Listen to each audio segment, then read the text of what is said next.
ప్రార్థన. పరిశుద్ధుడు అయినటువంటి తండ్రి, నీతిమంతుడవు, వాక్యములో నుండి ఆత్మ సహాయంతో మీరు మాట్లాడమని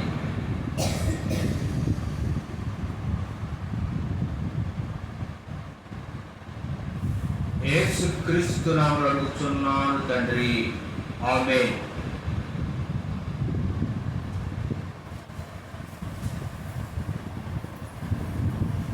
దేవుని వాక్యం చూద్దాం. పరిశుద్ధ గ్రంథంలో నుండి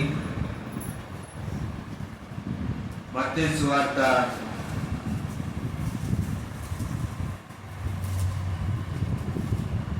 16వ వచనం, 3వ అధ్యాయం 16వ వచనం. మత్తయి సువార్త 3వ అధ్యాయం 16వ వచనం. యేసు బాప్తిస్మము పొందిన వెంటనే నీళ్లలో నుండి ఒడ్డునకు వచ్చెను. ఇదిగో ఆకాశము తెరవబడెను. దేవుని ఆత్మ పావురము వలె దిగి తన మీదికి వచ్చుట చూచెను. మరియు ఇదిగో ఈయనే నా ప్రియ కుమారుడు, ఈయన యందు నేను ఆనందించుచున్నానని ఒక శబ్దము ఆకాశం నుండి వచ్చెను. చాలు. ఈ మధ్యాహ్న కాల సమయంలో మన యొక్క వాక్యాంశం ఏంటంటే, మనం ఆరాధించుతున్నటువంటి దేవుడు ముగ్గుర ఒకట. ఇది ఈరోజు వాక్యాంశం. మనం ఆరాధించిన దేవుడు ముగ్గుర ఒకట. క్రైస్తవ సమాజంలో, లోకంలో కూడా ఉన్నటువంటి ప్రశ్న దానికి దేవుని వాక్యంలో నుండి మన సమాధానం నేర్చుకుందాం. చదువుకునే లేఖన భాగం మత్తయి సువార్త 3వ అధ్యాయం 16వ వచనంలో, యేసు బాప్తిజం పొందిన వెంటనే నీళ్ల నుండి ఒడ్డుకు వచ్చాను. మొట్టమొదటిగా ఇక్కడ మనకు కనపడుతున్నటువంటి విషయం ఏంటంటే, యేసుక్రీస్తు ప్రభు శరీరధారిగా ఉన్న దినాల్లో బాప్తిజం ఇచ్చి యోహాను గారి చేత బాప్తిజం తీసుకున్నారు. యేసు ప్రభు బాప్తిజం తీసుకున్న వెంటనే నీళ్ల నుండి ఒడ్డుకు వచ్చారు. ఇదిగో ఆకాశం తెరవబడెను. దేవుని ఆత్మ పౌరం వలె దిగి తన మీదకి వచ్చుట చూచారు. మొట్టమొదటిగా ప్రభు అయినటువంటి యేసుక్రీస్తు వారు మనకి కనపడుతున్నారు. దేవుని కుమారుడు, దేవుడు. రెండవదిగా ఎవరు అక్కడ కనపడుతున్నారంటే, పరిశుద్ధుడైనటువంటి ఆత్మ దేవుడు, దేవుని ఆత్మ. ఎలా దిగి వచ్చారు? యేసుక్రీస్తు మీదకి పౌరుడా. తర్వాత వచనంలో, ఇదిగో ఈయన నా ప్రియ కుమారుడు, ఈయన నేను ఆనందించుతున్నాను ఒక శబ్దం ఆకాశం నుండి వచ్చేది. తండ్రి, కుమార, పరిశుద్ధాత్మ దేవుడు. మనం ఆరాధించినటువంటి దేవుడు ముగ్గురు కాదు, ఒక్కటి కాదు, ఒక్కటి. అంటే వారి యొక్క ఆలోచన విధానం ఒకటి. వారు వేరువేరుగా ఉన్న వారి ఆలోచన, వారి యొక్క పని ఒక్కటిగా ఉన్నారు. వారి దానిని ఇంగ్లీష్ భాషలో ఏమంటారంటే ఎసెన్స్ అంటారు. అంటే దాని అర్థం సారం అని. The essence of God is only one. వేరువేరుగా ఉన్నప్పటికీ వారి ఆలోచన విధానం ఒకటి. దానిని ఏమంటారంటే వారిలో ఉన్నటువంటి సారం ఒకటి. వారు వేరు వేరుగా ఉన్నారు. దాన్నే the essence of God is only one. సారం ఒకటి, వారు వేరువేరుగా ఉన్నారని దీని అర్థం. అంటే చాలా సున్నితమైన విషయం. లేఖనంలో నుండి ఆలోచించడం ద్వారా, లేఖనాన్ని నేర్చుకోవడం ద్వారా, లేఖనాన్ని పరిశోధించడం ద్వారా అర్థమైంది. ఈరోజు యేసుక్రీస్తుని అంగీకరించిన వాళ్ళు ఎలా ఉన్నారంటే, తండ్రి, కుమార, పరిశుద్ధాత్మ దేవుడు వాళ్ళు ముగ్గురుగా ఉండి ఒక ఆలోచన కలిగినటువంటి దేవుడి మధ్యనే తగాద పెట్టే విధంగా ఉన్నారు. ఒక ఆయన యేసుక్రీస్తు దేవుడు అంటాడు, మరొక ఆయన యేసుక్రీస్తు కుమారుడు అంటాడు, ఒక ఆయన తండ్రి దేవుడు అంటాడు. అదేనంటారా? సున్నితమైన అంశాన్ని లేఖనంలో నుంచి వివరించబడి పరిశోధించడం ద్వారా మనకి అర్థమయ్యింది. ఇక్కడ యేసుక్రీస్తు శరీరానికి ఈ భూమి మీదకి వచ్చారు, కుమారుడు ఈ భూమి మీదకి వచ్చారు. అక్కడ కుమారుడుగా ఉన్నటువంటి యేసుక్రీస్తు మీదకి వచ్చింది ఎవరంటే పరిశుద్ధాత్మ దేవుడు. దానిని ఆమోదించి ఈయన నా ప్రియ కుమారుడు, ఈయనలో నేను ఆనందిస్తున్నాను చెప్పింది ఎవరంటే తండ్రి. తండ్రి, కుమారుడు, పరిశుద్ధుడైనటువంటి ఆత్మ దేవుడు. అదేనట. చాలా జాగ్రత్తగా మనం అర్థం చేసుకుంటే ఈ చిక్కుముడి వెప్పుబడి మనం గ్రహించగలుగుతాం. లేకపోతే మనకి త్వరగా అర్థం కాదు. రెండో విషయం, మత్తయి సువార్త 20:19. మత్తయి గారు రాసిన సువార్త 20:19 చదవండి. కాబట్టి మీరు వెళ్ళి సమస్త జనులను శిష్యులనుగా చేయుడి, తండ్రి యొక్కయు కుమారుని యొక్కయు పరిశుద్ధాత్మ యొక్కయు నామములోనికి వారికి బాప్తిస్మం ఇచ్చుచు. చాలు. యేసుక్రీస్తు ప్రభువు చెప్పారు, మీరు వెళ్ళండి, శిష్యులుగా చేయండి, తండ్రి యొక్కయు కుమారుని యొక్క పరిశుద్ధాత్మ యొక్కయు నామములోనికి బాప్తిజం ఇవ్వండి. ఎలా ఇవ్వాలి? లోనికి. అంతేకాదు, ఏమని చెప్పారు యేసుక్రీస్తు ప్రభు? లోనికి, వారిలోనికి బాప్తిజం ఇవ్వాలి.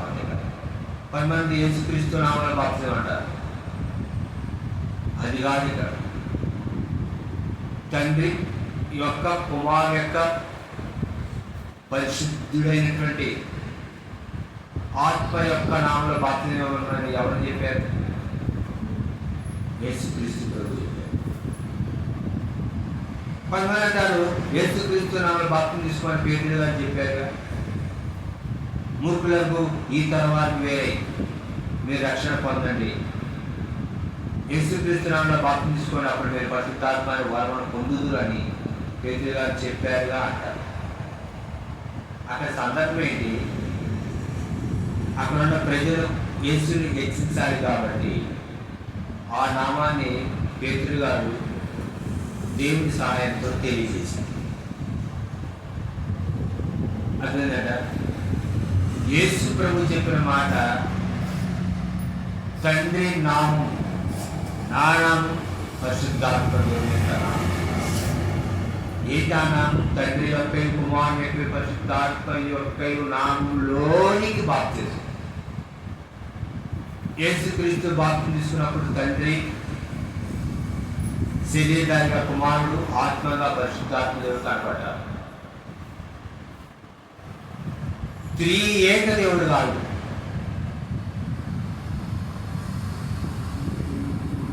ముగ్గురు ఒక్కటై ఉన్న దేవుడు. అదే త్రియేక కాదు, ముగ్గురు ఒకటని కాదు ఇక్కడ అర్థం. ముగ్గురు ఒక్కడని కాదు. త్రియేక దేవుడు అంటే ముగ్గురు ఒకటి, ఒక్కరు అని కాదు. అదేనా? ముగ్గురు ఒక్కటే. God only one. అదేనంటారు. God is only one. ఏంటండి? God is only one. అందుకే యేసుక్రీస్తు ప్రభు గురించి ఏమని రాయబడింది? అద్వితీయుడైన దేవుడు. ద్వితీయుడు అంటే రెండవ వాడు, అద్వితీయుడు అంటే ఒక్క ఒక్కగాను ఒక్కడైన కుమారుడు ఒక్కటి. యేసుక్రీస్తు ప్రభు బాప్తిజం విషయంలో వారు ఒక్కటి అని మనం చూసాము. రెండవది, బాప్తిజం విషయంలో వారు ఒక్కటి అని మనం చూసాము. 3 కొరింథీయులకు రాసిన పత్రిక పౌలు గారు 13:14 2వ కొరింథీయులకు రాసిన పత్రిక 13:14.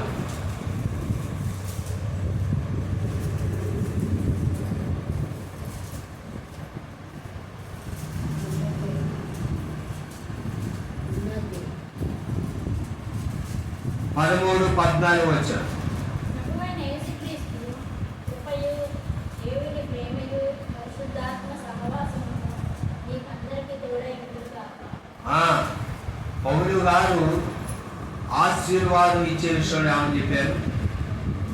ప్రభు అయిన యేసుక్రీస్తు కృప, దేవుని ప్రేమ, పరిశుద్ధాత్మ దేవుని యొక్క సహవాసం.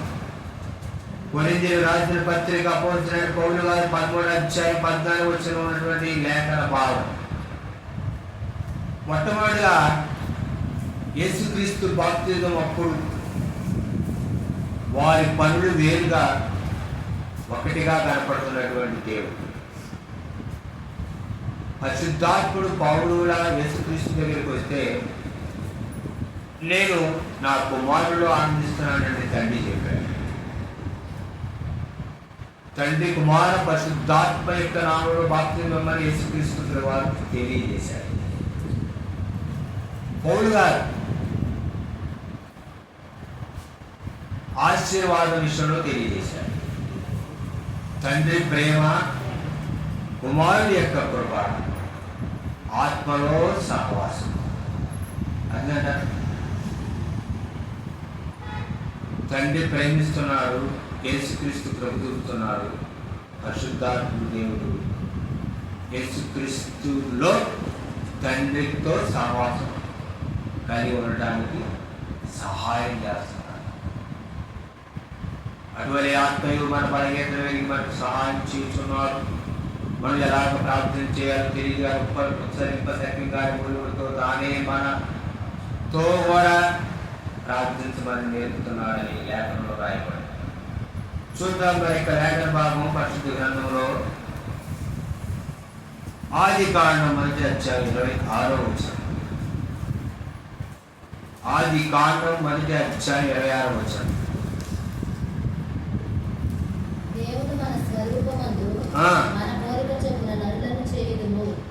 చూసారండి, దేవుడు ఏమంటున్నాడంటే మన స్వరూపం, మన పోలిక నరులను చేయుదుము. అదే ఒక్కడే అనుకో, దేవుడు నా స్వరూపమందు నా పోలిక చొప్పున నేను నరులను చేస్తాను అని అంటాడు. అదేదా అర్థం కాదు, మాట్లాడినా. నా స్వరూపమందు నా పోలిక చొప్పున నేను నరులను చేస్తాను అంటాడు. దేవుడు ఒక్కడు అయితే, అదే దేవుడు ఒక్కటి అయితే మేము మన స్వరూపమందు మన పోలిక చొప్పున నరులను చేయుదుము. బహువచనం, ఏకవచనం కాదు, సింగులర్ నెంబర్ కాదు. అదే బహువచనం. బహువచనం, సింగిల్ నెంబర్ కాదు, బహువచనం కాదు. అదే అది మనం గమనించాలని విషయం. నేను చేస్తానట్లా, మేము మా పోలిక చొప్పున నరులను చేయుదుము. లేఖనంలో ఇంత తేటగా కనపడతా ఉన్నా కూడా చాలా మందికి వాక్యం అర్థం కాక, వాక్యం చదవక, వాక్యం గ్రహించక ఇంకా ఒక్కడు అంటారు. పరిశుద్ధ గ్రంథంలో అనేకమైన లేఖనాలు దేవుడు ఎటువంటి వారైనటువంటి సత్యాన్ని, వారి ఆలోచన విధానం, వారి యొక్క పనులు వేరైనా వారి ఆలోచన విధానం ఒక్కటి అని లేఖనము స్పష్టంగా వ్రాయబడి. చూడండి, ఇక్కడ మానవుల యొక్క నిర్మాణంలో దేవుడు ఎటువంటి వాడని తెలియజేయబడి. మరొక లేఖన భాగం ఆదికాండం 11:7.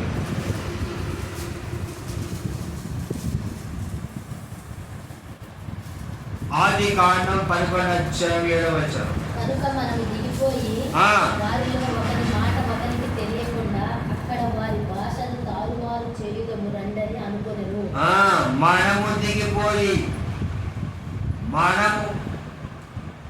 నేను దిగిపోయి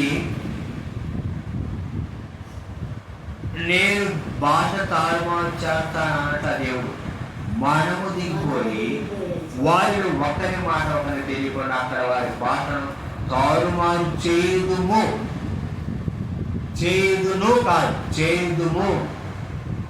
మనము, నేను కాదు. బాబేలు గోపురం దగ్గర మనుషులందరూ విస్తరించమని ఆదికాండంలో దేవుడు చెప్తే ఒక్కసారే ఉండాలని ఆలోచన కలిగి ఉన్నప్పుడు వారి ఆలోచనను చెడగొట్టినటువంటి దేవుడు అదేనా, వారి భాషను తారుమారు చేసిన దేవుడు యెహోవా అక్కడ నుండి భూమి అంతటా వారిని చెదరగొట్టెను. పంపించేటారు అక్కడ నుంచి వెళ్ళిపోవాలి. అక్కడ నుండి భాషను వచ్చిన భాషను తారుమారు చేశాను. అక్కడ నుండి యెహోవా భూమి అంతటా వారిని చెదరగొట్టాను. బాబేలు గోపురం సందర్భంలో దేవుడు ఒక్కటి అని రాయబడింది. సృష్టిలో నరుని నిర్మాణంలో దేవుడు ఒక్కటి అని రాయబడింది. ప్రార్థన విషయంలో ఒక్కటి అని రాయబడింది. ఆశీర్వాదం వచనంలో ఒకటి అని రాయబడింది. అదే యేసుక్రీస్తు బాప్తిసం తీసుకునే విషయంలో ఒక్కటి అని రాయబడింది. చూద్దాం మరొక లేఖన భాగము. కొరింథీయులకు రాసిన పత్రిక పౌలు గారు 1 కొరింథీ 12:46. పౌలు గారు రాసిన పత్రిక, కొరింథీ రాసిన పత్రిక 1 పత్రిక 12:46.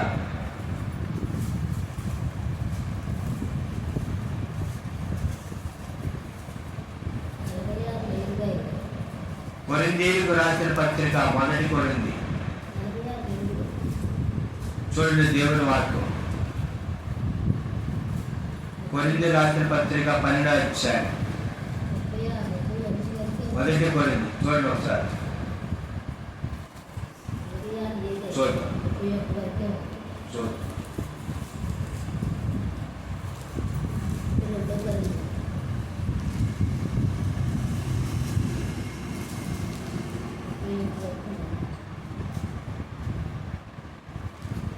చూద్దాం.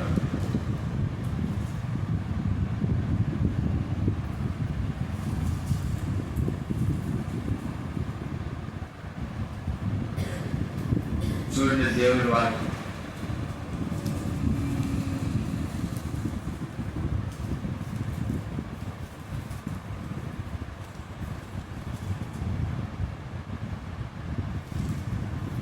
కొరింథీ రాసిన పత్రిక దేవుని వాక్యం చూద్దాం.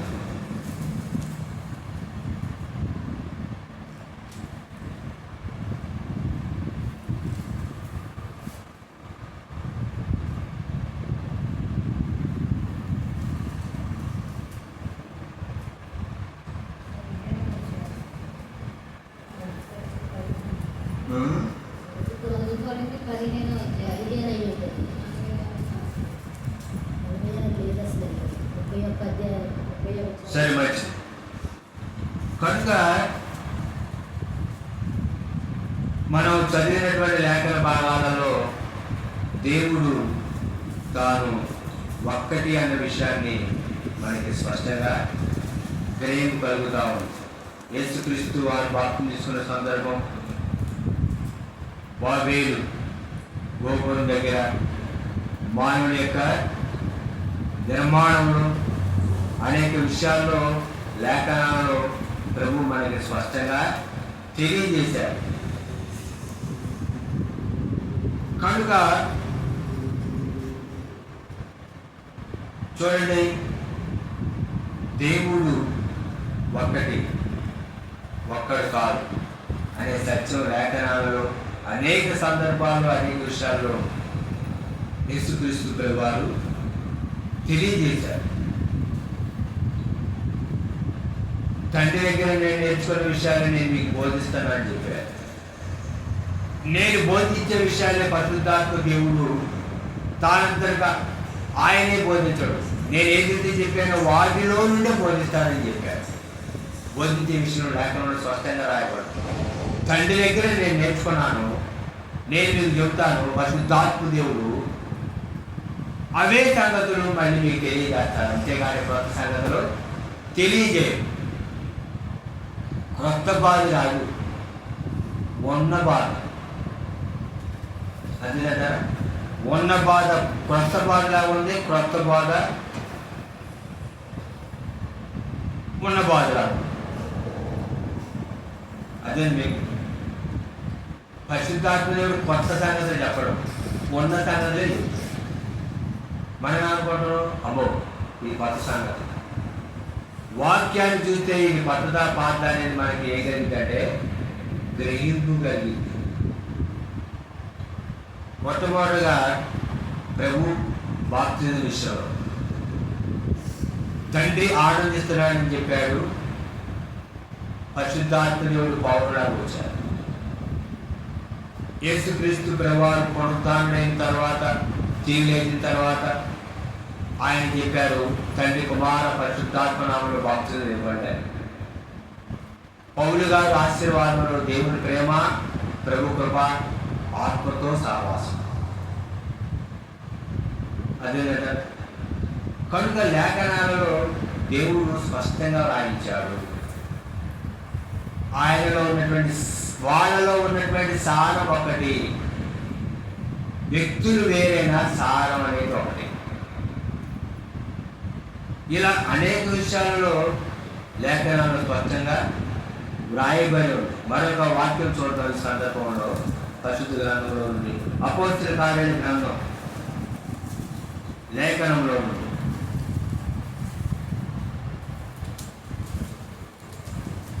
ఇక్కడ తండ్రి కుమారుడు కనపడుతున్నటువంటి సంగతి చూడండి. దేవుని వాక్యం 7వ అధ్యాయం 56వ వచనం, అపోస్తలుల కార్యాల గ్రంథం 7:56. అది చూడండి 55 నుండి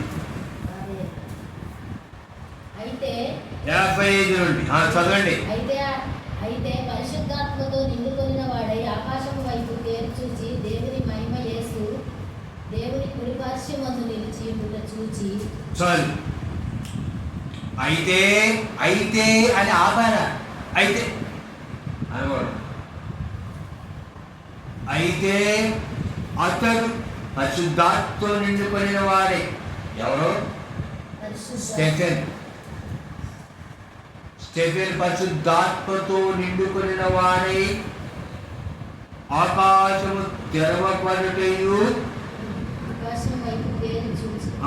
ఆకాశం వైపు తేరి చూచి దేవుని మహిమను యేసు దేవుని కుడి పార్శ్వమందు నిలిచి ఉండుట చూచి. చూసారా? తండ్రి అయిన దేవుడి యొక్క కుడి పార్శ్వాన ఎవరు ఉన్నారు నిలిచి? యేసు ప్రభు. ఇతను దేవునితో నింపబడ్డాడు, పరిశుద్ధాత్మతో నింపబడి ఆకాశం వైపు తేరి చూచి దేవుని కుడి పార్శ్వాన యేసు ప్రభు నిల్చొని ఉండటం చూచాడు. స్టెఫెన్ గారి యొక్క ఇక్కడ ఈ సందర్భంలో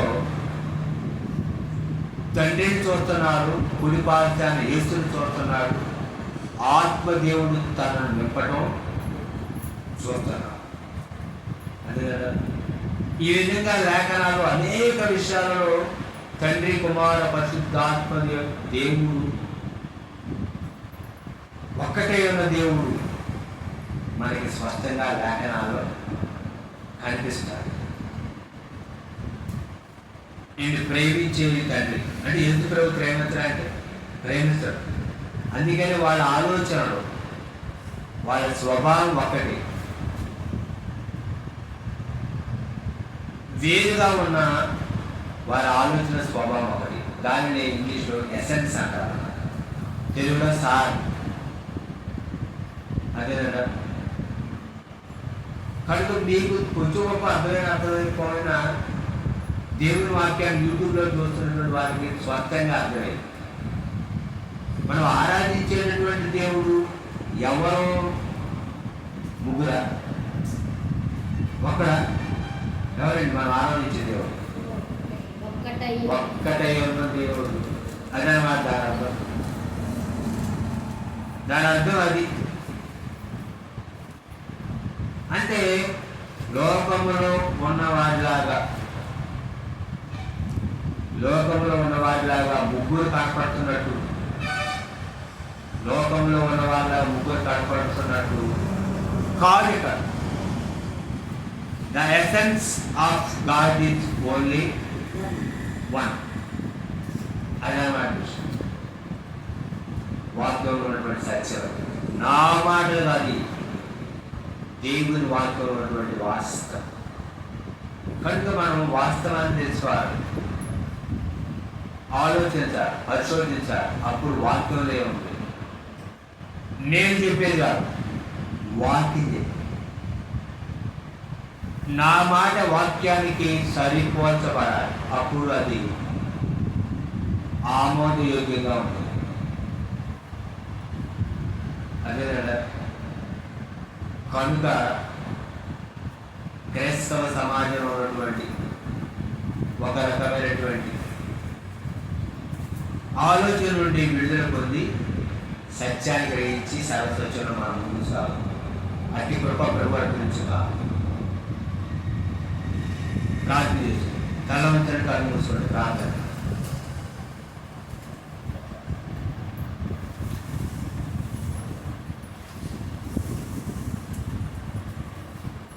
దేవుని వాక్యం ఎవరండి?